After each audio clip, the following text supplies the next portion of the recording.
Bonjour à tous et bienvenue pour ce rendez-vous exceptionnel. Pour la première fois, nous avons réussi à réunir les 6 présidents qui, tour à tour, ont écrit l'histoire des banques alimentaires depuis leur création en 1984. Aujourd'hui, plus que jamais, les 79 banques alimentaires reconnues d'utilité publique et les plus de 7000 bénévoles accompagnent chaque année des millions de personnes en situation de précarité alimentaire. Vous êtes 6 bâtisseurs, à commencer par le président fondateur, M. Dandrel. Alors, avant de revenir au commencement, à la genèse, en 1984 avec vous, M. Dandrel, j'aimerais qu'on fasse un petit point d'actualité avec vous, M. Cotave, actuel président.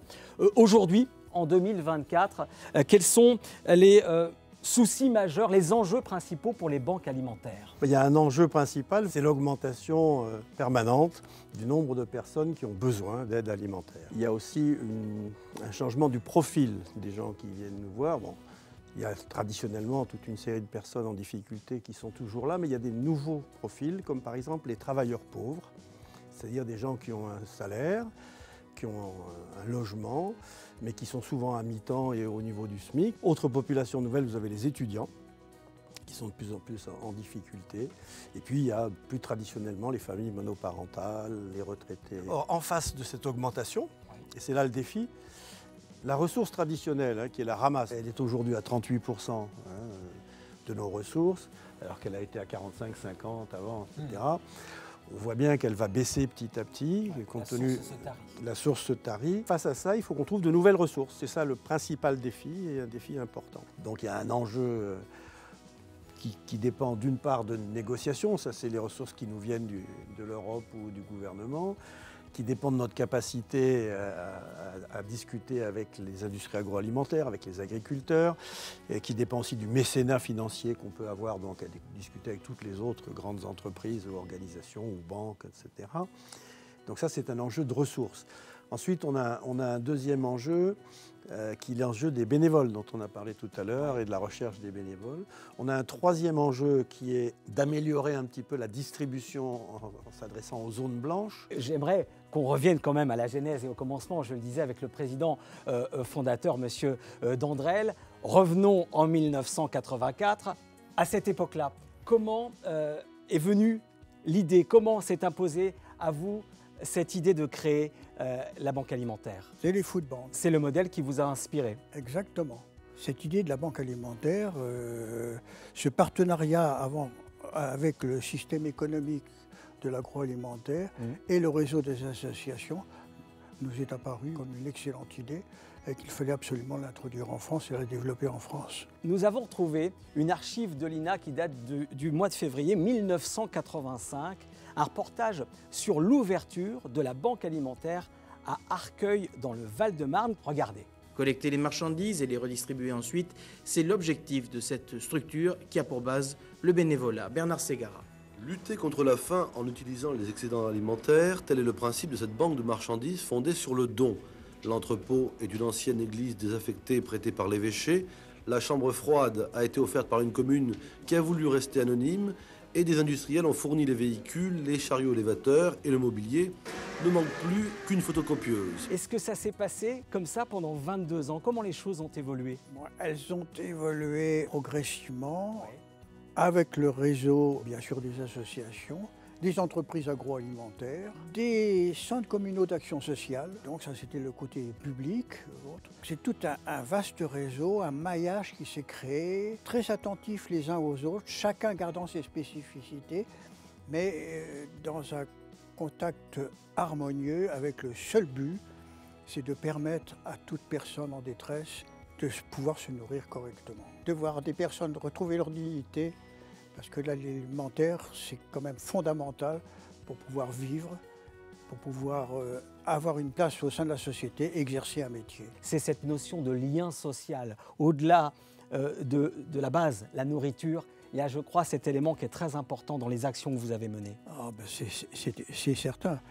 Parce que distribuer un sandwich à quelqu'un qui est dans la rue, bon, mais ça ne crée pas de lien, ça satisfait un besoin. Ouais.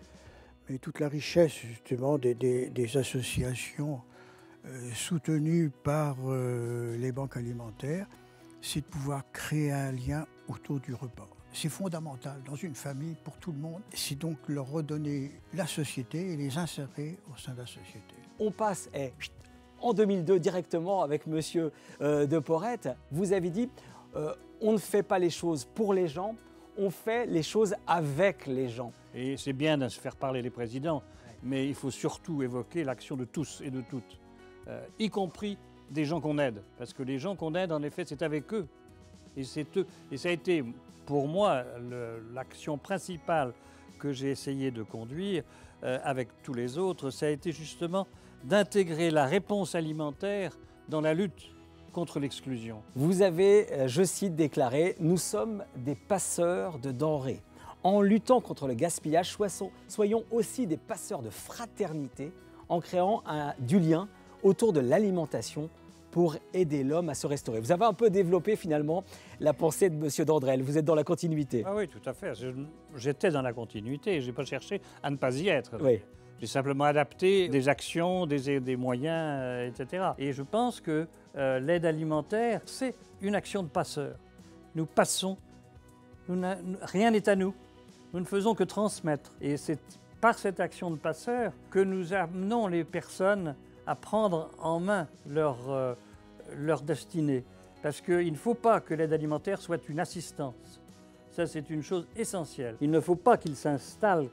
Il faut que l'aide alimentaire soit un élément de la lutte contre l'exclusion pour s'intégrer socialement et que ce soit un facteur de lien social. Eh bien, puisque vous parlez de passeur, on va passer la parole à Alain Seger, qui vous a succédé en 2008. Et oui, monsieur Seger, j'ai une citation de vous.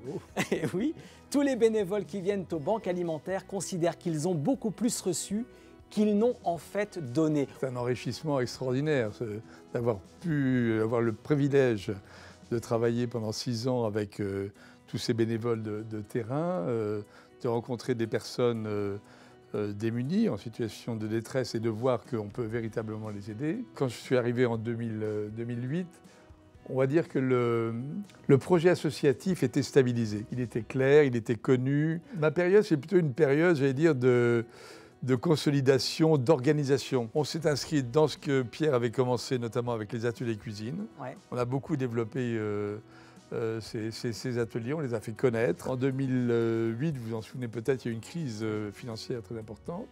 Et derrière, il y a eu un plan de relance de l'économie. Et on a pu bénéficier de montants, à l'époque, très importants, à la fois pour mettre en place un nouveau système informatique. Et on a lancé la traçabilité des denrées, qui était un élément clé de crédibilité des banques alimentaires ensuite, notamment vis-à-vis de l'Europe et de l'État. Et puis aussi, on a pu équiper les banques alimentaires de chambres froides, faire des extensions, enfin toute une logistique, acheter des camions. J'ai trouvé très difficile d'arriver à convaincre nos partenaires associatifs de ce qu'on faisait partie de la chaîne, j'allais dire, d'accompagnement, et que la nourriture elle-même constituait un lien qui favorisait ensuite la réinsertion des personnes. Et donc j'ai pris vraiment mon bâton de pèlerin, j'ai été voir les grandes associations pour les convaincre de notre volonté véritablement aux banques alimentaires d'être dans ce processus d'accompagnement et pas seulement assigné à la fonction d'aide d'urgence. Monsieur Bellet, on arrive à vos années d'exercice à partir de 2014 pour 6 ans. Vos difficultés, vos obstacles pendant vos années d'exercice, quels étaient-ils? Que j'ai hérité d'un réseau en bon état, je dirais heureusement, parce qu'on a été confronté à 2 difficultés, 2 défis majeurs. Le premier va paraître un peu paradoxal,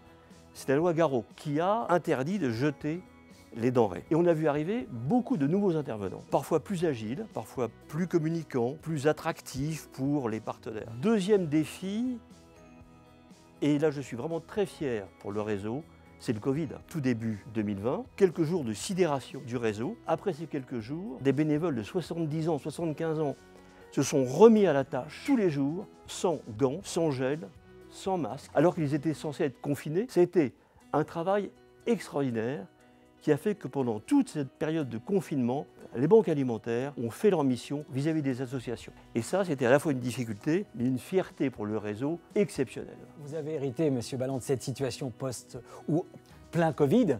Ça n'a pas dû être simple. Le Covid a été, entre guillemets, résolu. Ça a été que, comme ça a déjà été évoqué, l'aide alimentaire a été contestée. Et je ne sais pas si vous vous rappelez, ça a duré presque 2 ans. Les partisans de la création du chèque alimentaire, en fait, critiquaient, en demandant le chèque alimentaire, critiquaient donc l'aide alimentaire telle qu'elle existe, avec 2 grands reproches, que c'était une forme de charité dépassée, obsolète, surannée, un peu humiliante, et surtout que nous distribuions de la nourriture de mauvaise qualité. Quand je suis arrivé, il y avait déjà 18% de produits alimentaires qui étaient des fruits et légumes quand je suis arrivé.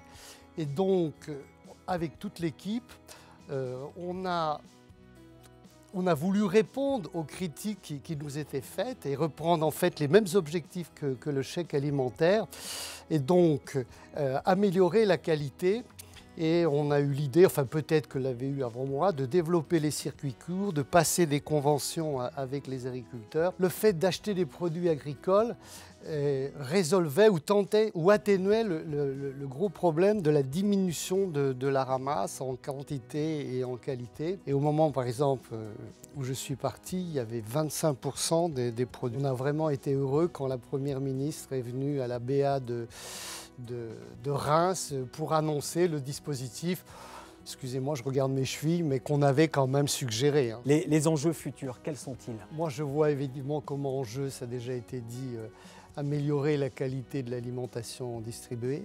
Deuxièmement, ça n'a pas été évoqué depuis le début, mais même si c'est un peu digital, numérique et ça manque de chaleur, récolter de plus en plus de fonds par mon panier solidaire. Améliorer l'articulation avec les 3 grands réseaux, hein, la Croix-Rouge, le Secours populaire et les Restos du Cœur. Sur ces 2 sujets que vient d'évoquer Claude, bon, sur le premier sujet, sur la mutualisation et sur une relation plus étroite avec les grands réseaux, on a signé depuis l'année dernière, on a signé une convention avec les Restos du Cœur. On s'est mis d'accord sur toute une série de choses, hein, sur la manière de mieux coordonner la ramasse, sur la manière de mieux coordonner les collectes. On demandait une série de choses, hein, sur la TVA, sur les marchés et les règles de marché locaux pour qu'on puisse acheter localement sans être obligé de faire des appels d'offres. Et sur le deuxième aspect, il y a aujourd'hui 8 chantiers d'insertion. On vient de voter là, au dernier conseil d'administration des actions prioritaires. Et dans ces actions prioritaires, il y a le fait de multiplier les chantiers d'insertion. Messieurs, en tout cas, 1000 merci. C'était un défi hein, de vous réunir, c'est un défi relevé, vous êtes des hommes de défi, ça tombe plutôt bien. J'aimerais que, avant de conclure, peut-être laisser la parole au président fondateur pour quelques mots. Je dirais que les banques alimentaires en France ont été la référence pour le développement du réseau des banques alimentaires à travers l'Europe, l'ensemble de l'Europe. Il y a plus de 20 pays qui se sont modélisés sur les banques alimentaires.